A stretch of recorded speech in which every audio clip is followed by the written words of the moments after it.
Hello and blessings, beautiful souls. How are you today?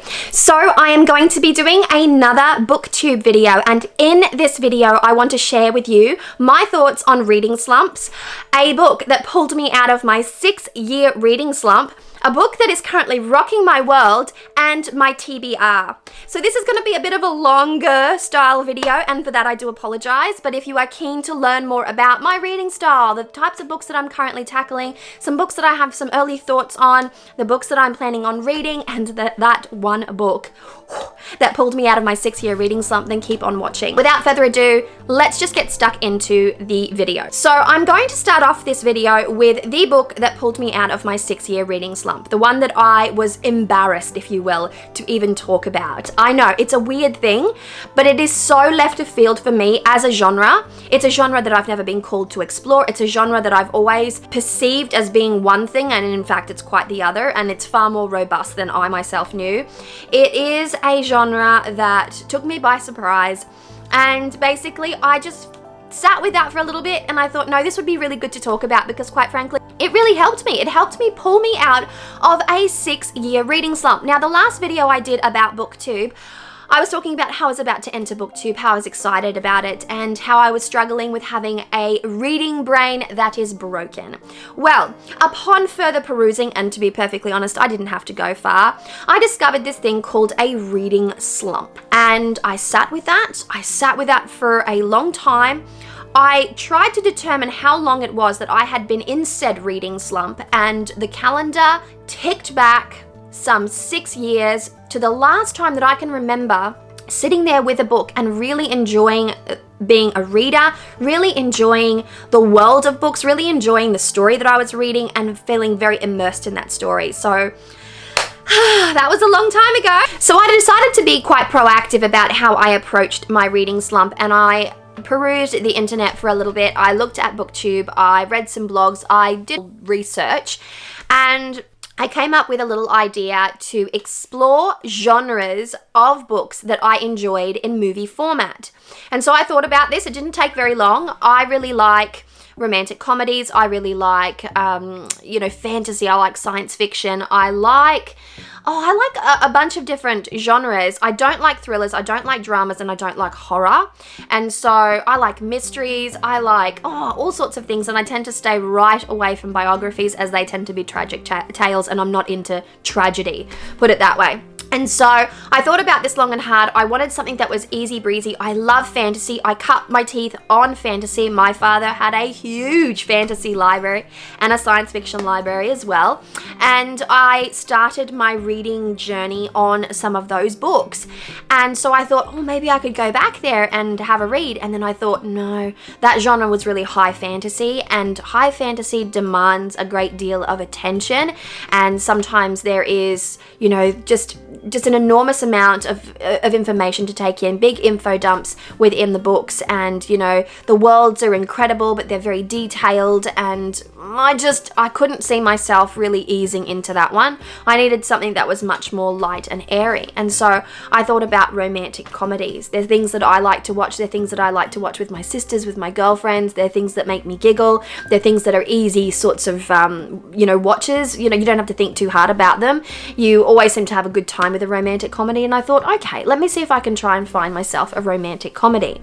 Now, romance is a genre that I've never really been, terribly into at all, and I think that's because of the nature of romance books back in the day. They really sort of marred the reputation of romance books for me, with the sweeping Mills and Boon style covers, and I could not see myself holding that book. When I'm reading a book, I have this thing about how will I feel if I'm reading this in public, standing in a busy street and people are walking past? How will I feel about this cover? Which is a little bit vain. It's a little bit book vain, but it's definitely something to consider, because I take my books around with me when I'm out and about, and so things to think about. Anyway, long story short, and this is dragging on forever, and for that I do apologize, I stumbled across a team of authors, a dual author duo, if you will, an author duo, I don't know how to put it, and they are quite well known for writing really modern romantic comedy style books. And I am referring to Christina Lauren, and the book that pulled me out of my 6-year reading slump was The Unhoneymooners by Christina Lauren. This book was everything I needed. It was light, it was easy, it was breezy, it was sassy, it was comical. It had the right kind of smut, it had engaging characters, it had a swift, easy to follow storyline. It wasn't overtly descriptive or flowery, which I appreciate. It took you on a tropical island adventure, and there was the trope, you know, wedged in there of like enemies to lovers, and I really did love that. And so The Unhoneymooners was such a charming story for me to read, and I devoured it in less than 48 hours. After dragging my ass on so many different books, spending 6 weeks, 7 weeks, 8 weeks, 9 weeks with books, trying to finish them, forcing myself to finish them, this one here was done in under 48 hours, and I was back, baby. I was back. So The Unhoneymooners follows a story of twins, identical twins, Olive and Amy. Amy is very, very lucky, and she is about to get married to Dane. And her idea is that because she's very, very lucky, she is going to attempt to win absolutely everything for her wedding. And she proceeds in doing just that.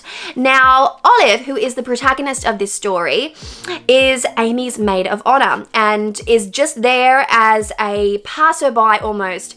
She feels very unlucky, and in comparison to her sister, of course, and she has lots of funny little tales about how she is, by comparison, so very unlucky. Now, Dane's brother is Ethan, and Ethan and Olive do not get along in any way, shape, or form. The story progresses, the wedding happens, and everybody at the wedding ends up with horrendous food poisoning except for Ethan and Amy. Now, Amy has secured herself a 5-star luxury honeymoon in Maui, and she's going to lose it if she doesn't go. There is no refunds because she won it. There's no way out of it. If she doesn't go, then they lose that amazing honeymoon.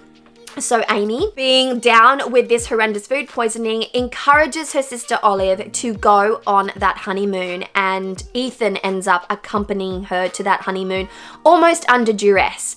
The chemistry between these two characters it's hilarious, it's palpable, and it's a fun, super sassy read. Yes, you can sort of pick where it's all going, but there are plot points that add to the dimension of the story itself. It's not just a straight up sort of trashy romance novel. It's got some substance to it. There's some things going on, and there's family dynamics. There is, there's moral dilemmas. There is all sorts of fun, interesting, tantalizing types of plot points in this book that keep you really, really engaged. And so, it's so cute. The book is so, so cute. And I just devoured it. I just consumed it at such a rapid rate. And then I looked at it and I thought, I am so stoked. I could send this to 5 of my girlfriends and they would love it. They would absolutely love it, because it just is so playfully sassy. I really liked the way that the characters were written out. And so this really was the book that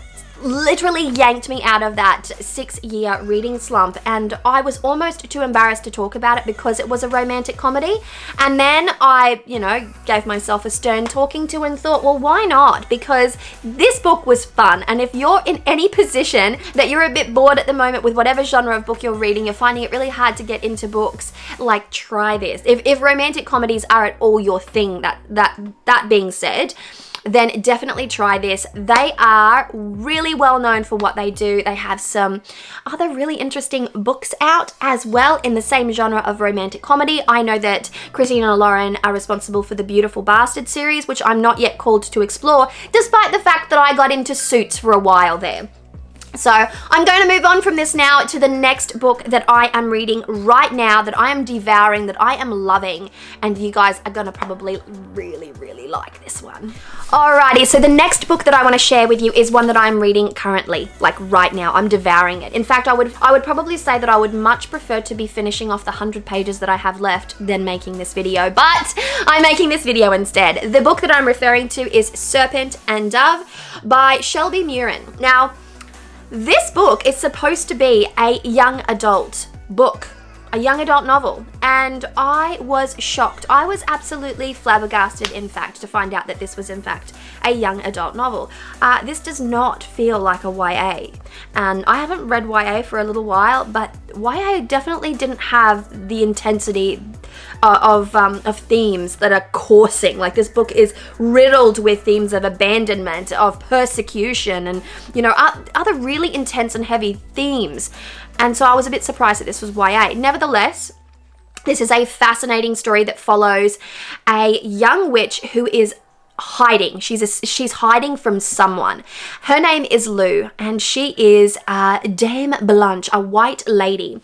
And she lives in an era of witch hunters and extreme prejudice and persecution. And so she finds herself like shacking up in the roof of a theater with her bestie Coco, who is another witch.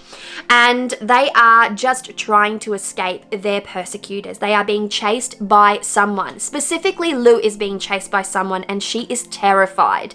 And it's not a witch hunter. In fact, the situation escalates at a point where Lou goes on a mission to retrieve a magical item from an aristocrat that is trafficking magical items in a time and a place where such things are considered taboo.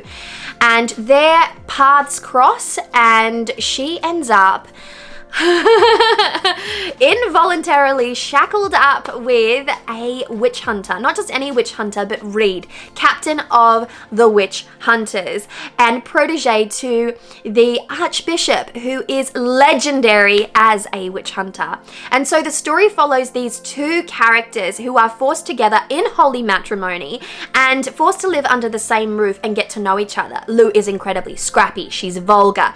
She has sort of really rough edges, but she's a character that you start off not being quite sure of, and then you naturally gravitate towards and think, oh my gosh, I want only the best for you. And then Reed, who is just prim, proper, a holy man. He's got all of his scruples are in place, and he just has some really intense views about witches. And the two are living under the same roof. They are married, and Reed doesn't know that Lou is a witch.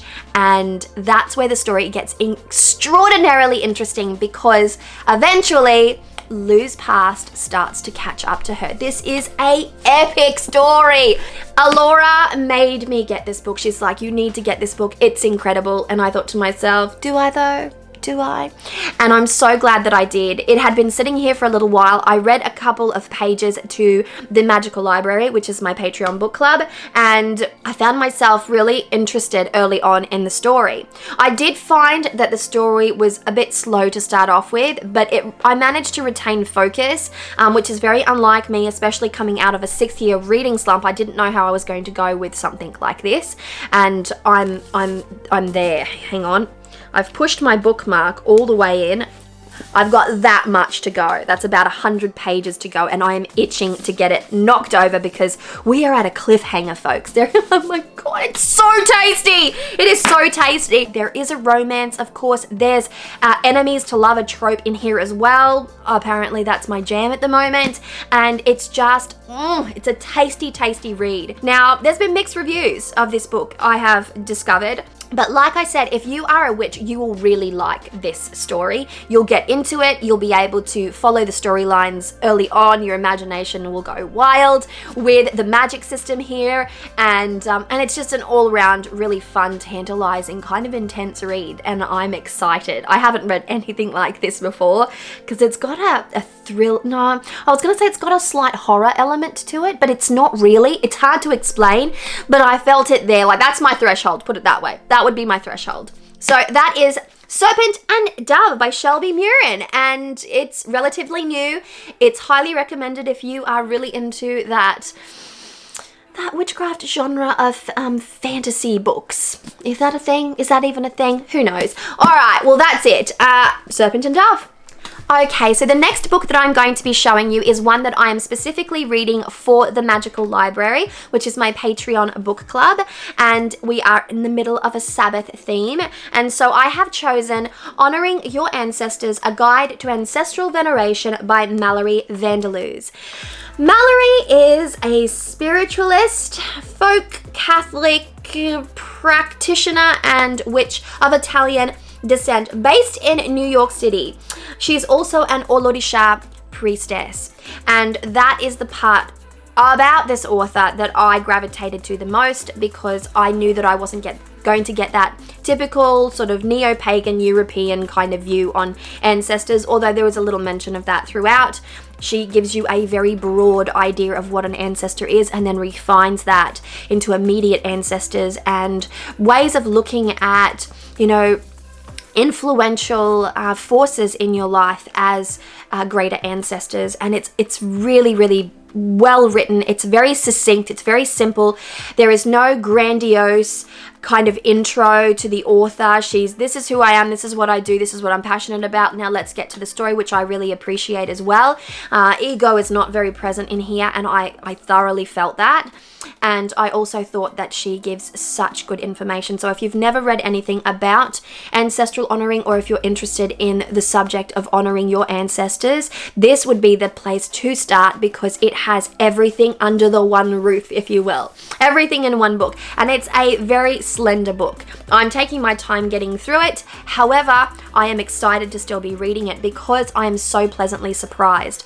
I've got to say that, you know, of late I felt rather disenchanted with sort of pagan reference material, these types of books about witchcraft, and that all reek of Wicca and all reek of that neo-pagan perspective, which it's just not my jam. And so I find it really difficult to get behind books these days because they all feel really derivative, and I was so pleasantly surprised by this one. And I've got to say that I would happily recommend this to anyone who hasn't read anything on this subject, or who wants a really good introduction to honoring their ancestors. This book deals with ancestral trauma. It talks about rituals. It talks about things to ponder. There are little journal prompts throughout, and the whole book makes you really think and makes you cozy up to the idea of ancestral veneration as a very necessary aspect in one's spiritual practice. And I've got to say that I'm in agreement with that aspect. And so I'm really excited to be able to finish this book, and I would like to do a formal review of it, especially for the Magical Library, because when I started to talk more about the themes that I found within this book on the Magical Library, it sparked such an interesting conversation. And for that reason, if you are running any kind of witchcraft kind of book club, this would be a really great one to sit down with and discuss openly and honestly. There are some hard-hitting aspects to the story itself, and what I mean by the story is, you know, aspects of ancestral honoring. And so just go in there with some awareness that there may be triggers, put it that way. So that's Ancestral Honoring, A Guide to Ancestral Veneration by Mallorie Vaudoise. 1, 2, if I could give it 2, I'd give 2 very enthusiastic thumbs up to this one, because I did find it was a really good book. Okay, next I have The Witch's Book of Spirits and The Witch's Book of Power. I didn't find myself at all interested in The Witch's Book of Power, to be perfectly honest. This is the second time I've held this book in my hands, and I mean not this copy, but the title itself. I was lent a copy and I flicked through it, and it didn't pique my interest. But The Witch's Book of Spirits did. Now, I have not finished it. I'm not even halfway through, but already I can say that I'm not loving it. I'm just absolutely not loving it. There is so much about this book that I wish I could forget. And I am not trying to be mean to the author, but I am trying to say that this is one of those books that is purely neo-pagan. It has that Wiccan influence. It is coming at things from a more European, Western kind of mindset. And when I think of A Witch's Book of Spirits, I think of spiritist, like cults, spiritist cults, and the practices of religion that heavily rely on spirit work, spirit interaction, and none of it is mentioned early on in this book. It's all very personal perspective. It's all very me, my way, and that's fine because it's his book and his story. But so far, I have not been engaged in it. It hasn't It hasn't pulled me in. I'm not even at all excited to read it, and that's a real shame because I had some high hopes. Now I am going to push through, and I am going to get to the very end of this book in one way, shape or form and see if I can change my mind on it. Otherwise, I'm probably going to end up DNFing it because I'm just, it's triggering me. Like as I'm reading it, I'm just like, oh.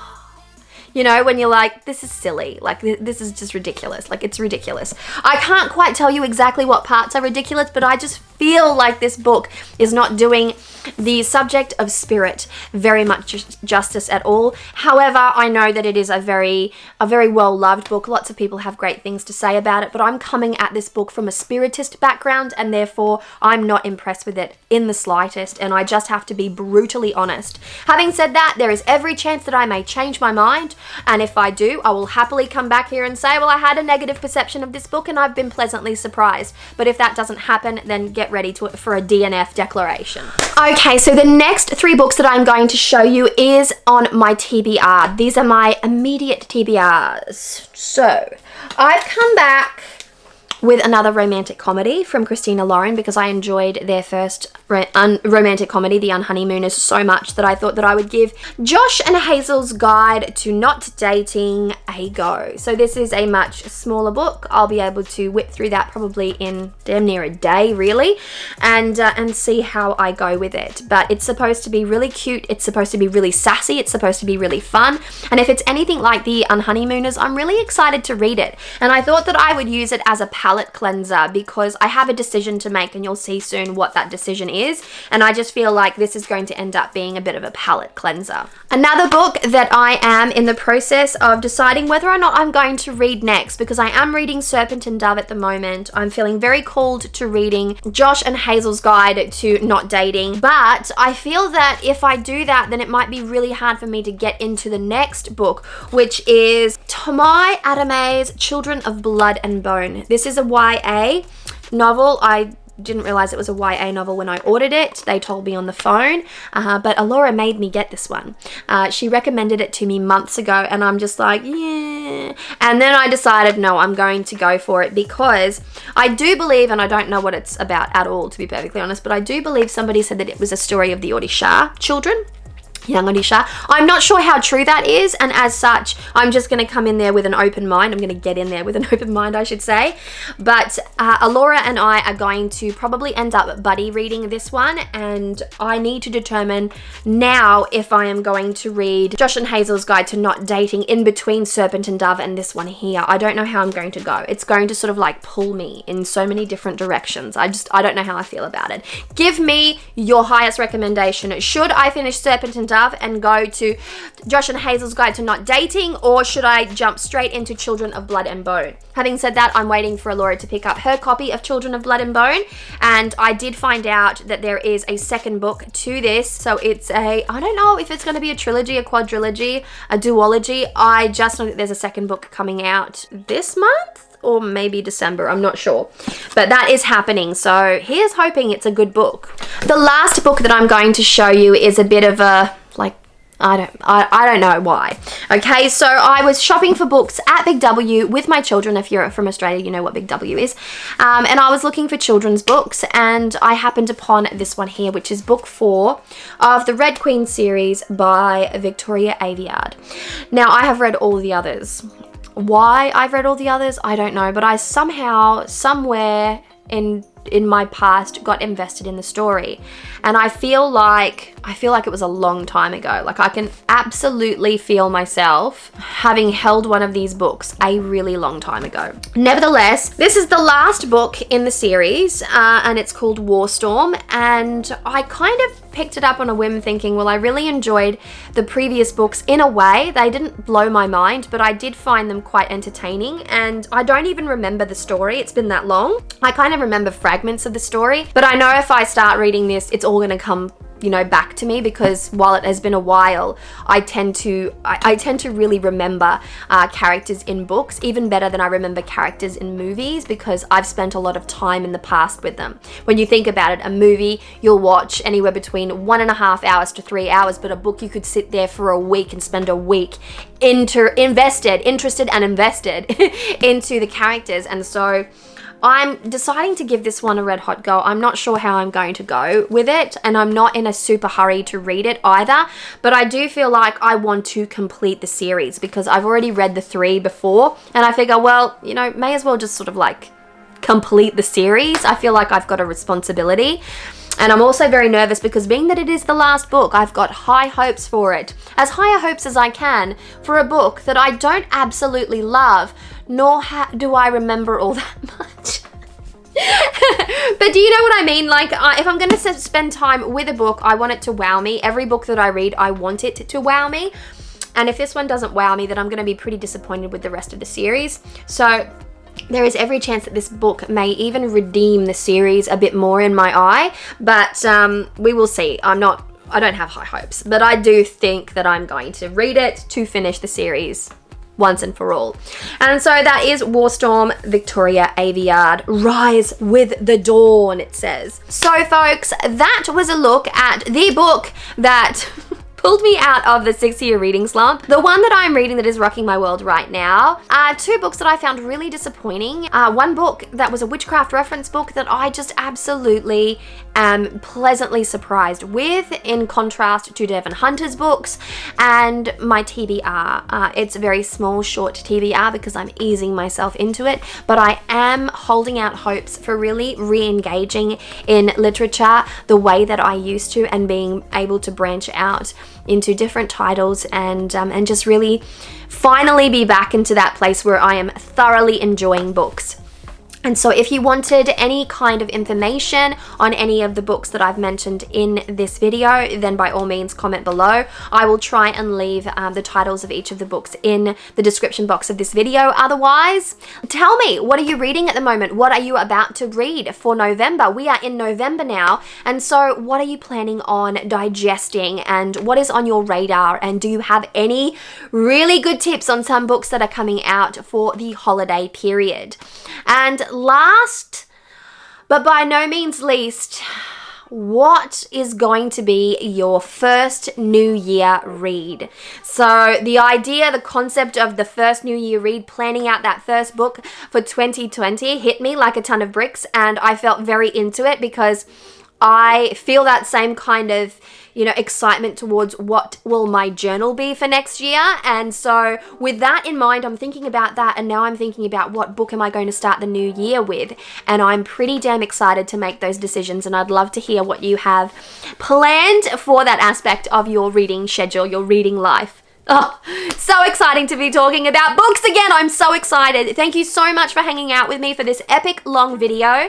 And let's talk books again soon, shall we? All right, beautiful souls. Much love and many blessings. Mwah. Bye.